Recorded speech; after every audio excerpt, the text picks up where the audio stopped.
Guys, meteorologist Doug Getty. I hope your Tuesday is going fantastic. We do still have some clouds and a couple random showers, which are going to be out there once again for us today on today's video. Of course, we're going to break down what's going to happen over the next few days. And it's the beginning of September, so we'll go long range a little bit as well. Big shout out Superior Roofing and Construction. If you have roofing needs, give them a shout. We'll get you all hooked up. All right, so we do have this upper level wave kind of spinning right on top of us, and this has been producing some hit and miss showers, even a few thunderstorms over the past couple days. Oh, let me throw that in. Tomorrow night, we have a threat for strong to severe thunderstorms as well. We're going to be talking about that. As of right now, not a whole bunch going on, but you can see these random little pop-up showers, maybe a little bit of thunder out there. I would say 80% of us will stay dry as we go through the afternoon, but there are going to be a few hit and miss little storms. Here's 5 p.m. Temperatures 78, 79, 80 degrees. And again, a random shower or two popping up across the region. By Wednesday morning, it looks pretty good. Temperatures are going to start into the lower 60s. Once we get into the afternoon, a big warm up. We should go into the mid 80s. I think about 84, 85 degrees. But here's a front. So along this front, we're going to have the potential for strong to severe thunderstorms, mainly in my circle. As these storms drive in or southeast, they're going to lose a little bit of their steam, but we're going to have to watch it, especially as we get into Wednesday evening. Here's about 8 or 9 p.m. Scattered thunderstorms, northern counties, kind of falling apart, but still out there, driving south and east. So a little bit of a loud night Wednesday night. And then as we go into Thursday morning, poof, they're gone. Thursday afternoon actually looks pretty good. Look at this. Our high temps, 77, maybe 78 degrees, which, hey, we will definitely take. Let's keep going down the road just a bit.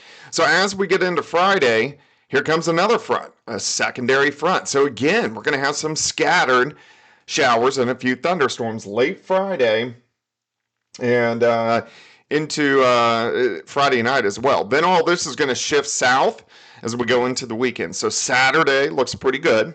We're going to be talking about highs into the upper 70s. Heading into Sunday, we have another little wave that starts to work in. So you can see some rain through Oklahoma into parts of Texas. And this wave is tricky. Let me show you why.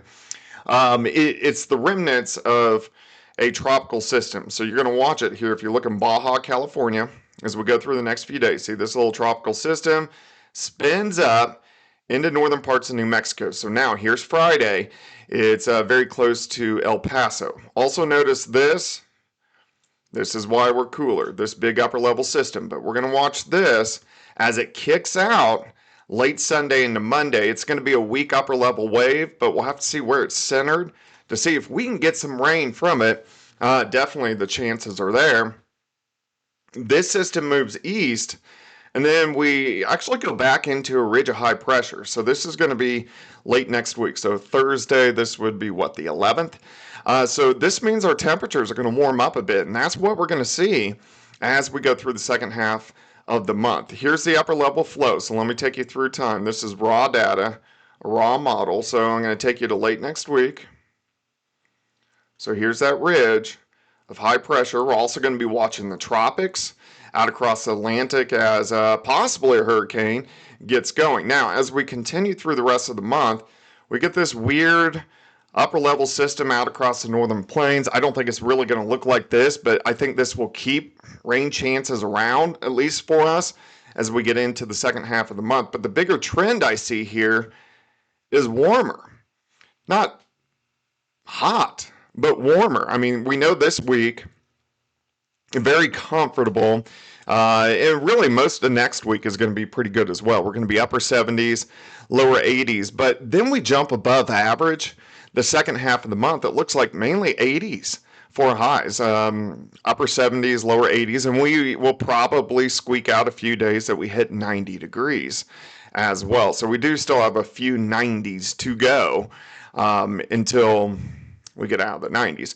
All right, so those rain chances Sunday, Monday with that upper level system, the 17th through the 19th, and then that whole last week of September we're going to have chances for rain. So that's good. We don't want to slide back into a drought. However, the first couple weeks of October look pretty warm. I know, upper 70s, lower 80s isn't like hot, but for that time of the year in October, that is going to be well above normal. So I think the last 2 weeks of September, the first 2 weeks of October are going to be very warm in respect to where we should be. Also, those rain chances really sticking around, even more numerous as we go into the month of October. Make sure you enjoy your evening daylight. Of course, we lose about 65 minutes of daylight this month, which is crazy. Leaves are going to start changing. Obviously, our peak for foliage around here is about November 10th. That's usually, depending on if we get enough rain, things start to look pretty good. All right, guys, questions, comments, leave them below. Make sure you like and subscribe. And of course, we'll chat soon.